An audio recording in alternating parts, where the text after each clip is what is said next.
Education policy 2020 है उसको repeal किया जाए और इसके साथ ही ओल्ड पेंशन स्कीम को लागू किया जाए, न्यू पेंशन स्कीम को ख़त्म किया जाए। न्यू पेंशन स्कीम मतलब नो पेंशन। हमारे बहुत से हेडमास्टर, लेक्चरर और दूसरे ऑफिसर रिटायर हो गए हैं, लेकिन आज तक उनकी रेगुलराइजेशन की कोई पॉलिसी ने उनको रेगुलराइज नहीं किया जा रहा है। बहुत से साथी उनमें से इस दुनिया से चले गए हैं, लेकिन आज तक गवर्नमेंट उनका रेगुलराइजेशन की तरफ कोई तवज्जो नहीं दे रही है। हम आपके माध्यम से ये चाहते हैं कि उनको जल्दी से जल्दी रेगुलराइज किया जाए। इसके साथ ही डीपीसी की जाए, जहां हेड मास्टरों की पोस्टें 85% खाली पड़ी हैं, वहाँ जहाँ 2-2.5 साल से कोई डीपीसी नहीं हुई है। मास्टर ग्रेड की पोस्ट जो हैं वो फरवरी 14 में डीपीसी हुई थी, उसके बाद कोई डीपीसी नहीं हुई है।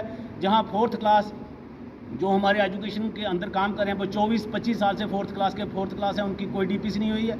हम ये चाहते हैं जितने भी हमारे जो स्कूल के अंदर काम करने वाले, चाहे वो लेक्चरर हों, हेडमास्टर हों, मास्टर ग्रेड हों, जूनियर असिस्टेंट हों या 4th क्लास हो, उनकी डीपीसी की जाए और हर 6 महीने के बाद डीपीसी होनी चाहिए ताकि क्वालिटी ऑफ एजुकेशन मिल सके। इसके साथ ही जहां चार्ज अलाउंस पहले मिलता था, जब भी कोई प्रमोशन होती, चाहे जो हेडमास्टर बनता था या लेक्चरर बनता था, जब कोई ऑफिसर बनता था या सीईओ बनता था, जॉइंट डायरेक्टर, उसको चार्ज अलाउंस मिलता था। लेकिन आजकल इस गवर्नमेंट ने लुक आफ्टर एक नया नाम दे दिया, लुक आफ्टर, उसको चार्ज अलाउंस भी बंद कर दिया। हम चाहते हैं कि उन सबको चार्ज अलाउंस मिलना चाहिए। और अब न्यू एजुकेशन पॉलिसी के अंदर प्री प्राइमरी क्लासेस शुरू करने जा रहे हैं। हम ये चाहते हैं जहां प्राइमरी क्लास है वहां प्री प्राइमरी क्लास लगनी चाहिए ताकि क्वालिटी ऑफ एजुकेशन और बच्चे हमें मिलें, ताकि विद इंफ्रास्ट्रक्चर, वहाँ इंफ्रास्ट्रक्चर भी मिलना चाहिए और ट्रेन टीचर भी मिलने चाहिए, तभी इन छोटे बच्चों को पढ़ा सकें, तभी हमें एनरोलमेंट हमारी यहाँ पर बढ़ेगी। और एक और बात, जहाँ हमारे टीचर अभी भी नॉन अकेडमिक ड्यूटीज़ में लगाए गए हैं, कोई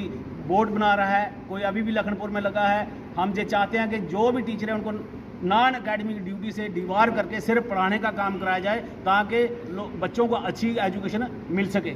इसके साथ ही हमारे और भी जितने भी दरीना मसले हैं, गवर्नमेंट से हम बार बार मिल रहे हैं, लेकिन गवर्नमेंट इनको अनदेखी कर रहे हैं। हम आपके माध्यम से एलजी सरकार और जहाँ की एडमिनिस्ट्रेशन है उनसे रिक्वेस्ट करते हैं कि ये सारे मसले हल होने चाहिए। इसके साथ एक बात और मैं कहना चाहता हूँ, जितनी भी पावर्स हैं वो सारी सेक्टेड के अंदर हैं, डिसेंट्रलाइज की जाए पावरें। जो हेड मास्टरों की ट्रांसफ़र हो या मास्टर ग्रेड की ट्रांसफ़र हो या उनके दूसरे काम हो वो डायरेक्टरेट लेवल पे होने चाहिए, या टीचरों की ट्रांसफ़र हो या टीचरों के काम वो सीईओ लेवल तक होने चाहिए। ये दोनों ऑफिस जो हमारे सीईओ हैं और डायरेक्टरेट हैं वे बिल्कुल डमी बैठे हुए हैं, सारा काम सेक्रेटरीट के अंदर है। सेक्रेटरीट में ना तो कोई लोग जा सकते हैं, ना उनके पास इंफ्रास्ट्रक्चर है, ना उनके पावर, इतनी मैन पावर है। तो इसलिए 2-2, 2.5 साल से कोई डीपीसी नहीं हो रही, कोई ट्रांसफ़र नहीं हो रही। अभी भी हमारे बहुत से नॉर्म बेस्ड ट्रांसफ़र पॉलिसी होनी चाहिए। अभी भी हमारे बहुत से साथी 4-4, 5-5 साल से दूर इलाकों में, दूसरे डिस्ट्रिक्टों में, चाहे उधमपुर में, कोई बनी में काम कर रहा है, हम ये चाहते हैं उनके लिए नॉर्म बेस्ड ट्रांसफ़र पॉलिसी होनी चाहिए। जितने भी हमारे रेगुलराइज्ड आरईटी टीचर हैं, चाहे वो 2nd ग्रेड हैं या 3rd ग्रेड हैं या 3rd ग्रेड हैं, उनके लिए ट्रांसफ़र पॉलिसी होनी चाहिए। खासकर फीमेल के लिए ट्रांसफ़र पॉलिसी होनी चाहिए। वो 20-20, 25-25 साल से एक ही स्कूल के अंदर काम कर रहे हैं। हम आपके माध्यम से एलजी सरकार से ये रिक्वेस्ट करते हैं कि उनके लिए भी ट्रांसफ़र पॉलिसी होनी चाहिए। धन्यवाद, शुक्रिया। President Kathua, United school teacher association, आपके माध्यम से एलजी सरकार तक कुछ जो हमारी ग्रीना मांगे हैं वो पहुंचाना चाहते हैं। उनमें सबसे पहले जो है ये एजुकेशन पर बजट जो है वो बढ़ना चाहिए, क्योंकि सरकार जब टैक्स लेती है हर एक से जो है वो टैक्स लेती है, लेकिन हर एक को क्वालिटी एजुकेशन प्रोवाइड करना भी सरकार का दायित्व बनता है। इसलिए जो है वो ये एजुकेशन पर बजट जो है वो बढ़ना चाहिए। अभी तक जो है वो ये देखने में आया है कि हमारा जो जीडीपी है उसका 1% भी जो है वो सरकार ने अभी तक एजुकेशन पर ईमानदारी से खर्च नहीं किया है। तो इससे जो है वो हमारी जो शिक्षा जो व्यवस्था है वो प्रभावित हुई है और क्वालिटी एजुकेशन देने में सरकार जो है वो नाकाम रही है। दूसरी बात जो है वो नई एजुकेशन पॉलिसी जो है वो अभी सरकार ने शुरू की है, ऐसे दौर में शुरू की है जब जो है वो बहुत ही पैंडमिक दौर में, जब कोरोना की बड़ी महामारी छाई हुई थी, उस समय जो है वो सरकार ने बिना कोई डिस्कशन के, बिना कोई बात के जो है वो वहाँ पे इसको लागू किया है। लेकिन ये कहा गया है कि बड़े जो है वो इसमें सुधार करके नई एजुकेशन पॉलिसी लाई गई है, लेकिन अभी तक इसमें जो है वो देखने को यही मिल रहा है क्लोजर और मर्जर जो है वो इसमें देखने को मिल रहा है। बहुत सारे स्कूल जो है वो इवन हाई स्कूल भी जो है वो क्लोज़ कर दिए गए हैं।